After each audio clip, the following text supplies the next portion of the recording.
전 세계에서 중거리 미사일을 가장 많이 보유한 국가는 중국이다.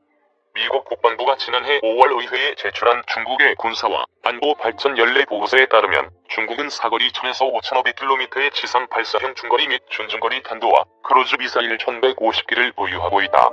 미국 미사일 방어국이 구분한 사거리에 따른 미사일 종류를 보면 단거리 탄도미사일은 사거리가 1000km, 준중거리 탄도미사일은 1000에서 3000km, 중거리 탄도미사일은 3000에서 5500km를 각각 말한다.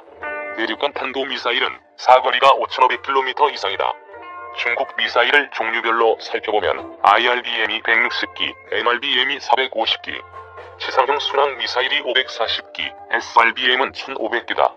중국이 보유한 사거리 1000km의 미사일 정도면 주한미군과 주일미군, 사거리 3000km 이상이면 미국령 괌을 타격할 수 있다. 유튜브 채널 KRTV 뉴스. 본 포스팅이 도움이 되셨다면 구독과 댓글 요관심 표현해주세요. 미국이 INF 탈퇴한 진짜 이유. 미국이 지난해 8월 2일 러시아와의 중거리 핵전력 조약을 파기한 것도 중국의 중거리 미사일 전력 때문이다. INF는 미국과 옛소련이 냉전시대를 종식하고자 합의한 첫 군축 협정으로 1987년 12월 8일 당시 로널드 레이건 미국 대통령과 미하일 고르바초프 소련 공산당 서기장이 서명했다. 이 조약은 핵무기를 장착할 수 있는 사거리 500에서 5500km 중단거리 탄도 및 순항 미사일의 생산, 실험, 배치를 전면 금지하는 내용을 담고 있다. 이 조약에 따라 미국은 846기, 소련은 1846기를 3년에 걸쳐 모두 폐기했다. 미국 정부는 INF 파기 이유로 러시아의 조약 위반을 내세웠지만 실제로는 중국의 중거리 미사일 전력이 대폭 강화돼 자국 안보를 위협하고 있기 때문이다. 특히 미국 정부는 중국의 사거리 1500km인 DF-21D와 사거리 4000km인 DF-26을 가장 위협적으로 본다. 항모 킬러로 불리는 DF-21D는 항모 등 미군 함정들뿐 아니라 일본 열도 전역과 오키나와 등에 있는 주일 미군 기지까지 공격할 수 있다. 괌 킬러로 불리는 DF-26도 미군 항모와 일본 열도 전역, 주일 미군 기지 및 괌까지 중국 유리 타격 가능하다. 중국은 그동안 INF를 체결한 당사국이 아니라는 이유로 마음먹은 대로 중거리 미사일을 개발해왔다. 해리 해리스 주한 미국 대사는 인도 태평양 사령관 시절 의회 청문회에서 중국이 배치한 중거리 탄도 순항 미사일의 95%가 INF 위반에 해당하는 사안이라고 지적하기도 했다. 미국은 ICBM 전력에선 중국을 압도하지만 다른 미사일 전력에선 절대적으로 열세다. 미국은 그동안 INF에 얽매여 있어 중거리 미사일을 일기도 보유하지 못하고 있다. 이 때문에 미국은 중거리 미사일 전력 강화에 적극 나서고 있다. 미국 국방부가 INF 파기 16일 만인 지난해 8월 18일 캘리포니아주 샌니콜러스 섬에서 재래식 지상 발사형 순항 미사일을 시험 발사한 것도 그래서다. 당시 500km를 날아간 이 미사일은 지상 공격형 토마호크의 개량형으로 MK-41 발사대를 통해 발사됐다. MK-41은 루마니아와 폴란드에도 배치됐는데 러시아 측이 사거리 2400km의 토마호크 순항 미사일 발사가 가능하다고 비난해온 발사대다. 미국 국방부는 지난해 12월 12일 캘리포니아 반덴버그 공군기지에서 지상 발사형 중거리 탄도미사일을 시험 발사했다. 당시 이 미사일은 500km가량을 비행했다. 유튜브 채널 KRTV 뉴스. 본 포스팅이 도움이 되셨다면 구독과 댓글 요관심 표현해주세요. 배치 후보지는 한국, 일본, 호주, 괌. 미국 정부는 또 중국을 겨냥해 아시아, 태평양 지역의 중거리 미사일 배치를 추진하고 있다. 마크 에스퍼 국방장관은 지상 발사형 중거리 미사일을 아시아 지역 동맹국 및 파트너국들과 협의를 거쳐 배치할 계획이라고 밝혔다. 현재 배치 후보지로는 한국, 일본, 호주, 괌이 거론되지만 미국 정부가 꼽고 있는 가장 적절한 후보지는 일본 류큐 제도와 서태평양의 팔라우 제도다. 전체 인구 2만여 명밖에 안 되는 섬나라인 팔라우는 미국과 자유연합협정을 맺고 있어 미국이 중거리 미사일을 배치하기가 용이하다. 류큐 제도는 일본 난세이 제도, 가운데 오키나와 현에 속한 200여 개 섬을 말한다. 이 중에서 주일 미군 기지가 있는 오키나와 섬이 가장 크다. 일본 남북 규슈와 대만 사이에 있는 류큐 제도의 섬들은 활처럼 호를 그리며 중국을 둘러싸고 있어 미국이 중거리 미사일을 배치하기에 최적의 장소라고 볼 수 있다. 이에 따라 미국 정부가 일본 정부와 중거리 미사일 배치 문제를 논의하는 가운데 아베 신조 일본 총리가 적기지 공격 능력 보유 전략을 강력하게 추진해야 한다고 주장하고 나섰다.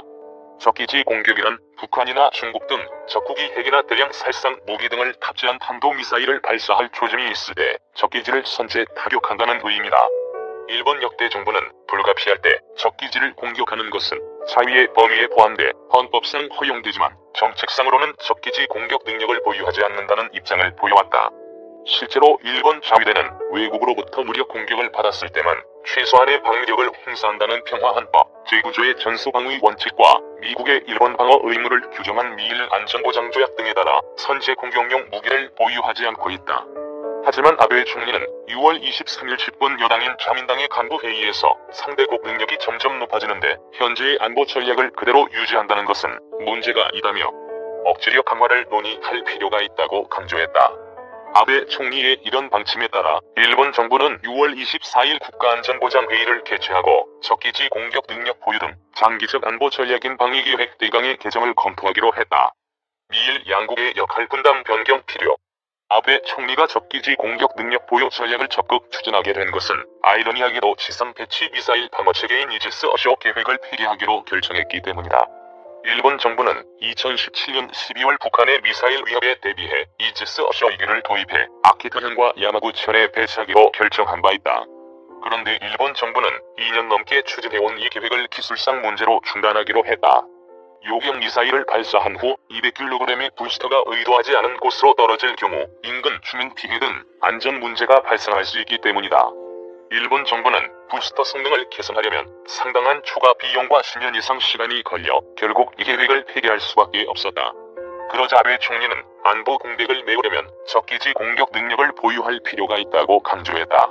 아베 총리는 그동안 평화헌법 제9조를 개정해 일본을 전쟁할 수 있는 국가로 만들겠다는 의지를 보여왔지만 국민의 전폭적인 지지를 확보하지 못했다. 따라서 아베 총리로선 개헌하지 않더라도 현행 헌법을 유지하면서 적기지 공격 능력을 보유할 경우 개헌과 같은 효과를 거둘 수 있다. 적기지를 공격한다는 것은 자위대가 전쟁이 가능한 군대가 될 수 있다는 의미이기 때문이다. 아베 총리는 자민당의 미사일 방어 대책 검토팀의 제안을 받아 이르면 9월 중 새로운 억제 대책을 제시할 것으로 보인다. 일본 교도통신은 아베 총리가 방위대강을 연내 개정하기 위해 적극적으로 나설 것으로 전망했다. 특히 주목할 점은 일본 자위대가 적기지 공격 수단으로 미국의 중거리 미사일을 도입할 수도 있다는 것이다. 자위대가 보유한 미사일은 대부분 사거리가 100km가량밖에 되지 않기 때문이다. 자위대가 미국의 중거리 미사일을 도입할 경우 북한 전역은 물론 중국의 미사일 기지들도 타격할 수 있다. 게다가 미사일 방어체계보다 가성비가 좋고 혹시 날아오는 미사일을 막는 데 실패했을 때 자국 영토의 피해도 막을 수 있다. 미국 정부는 오키나와 등을 규제도에 중거리 미사일 배치를 강력하게 바라지만 일본이 자국의 중거리 미사일을 도입하는 것도 지지하는 입장이다. 물론 이 경우 미일 양국의 역할 분담을 변경할 필요가 있다.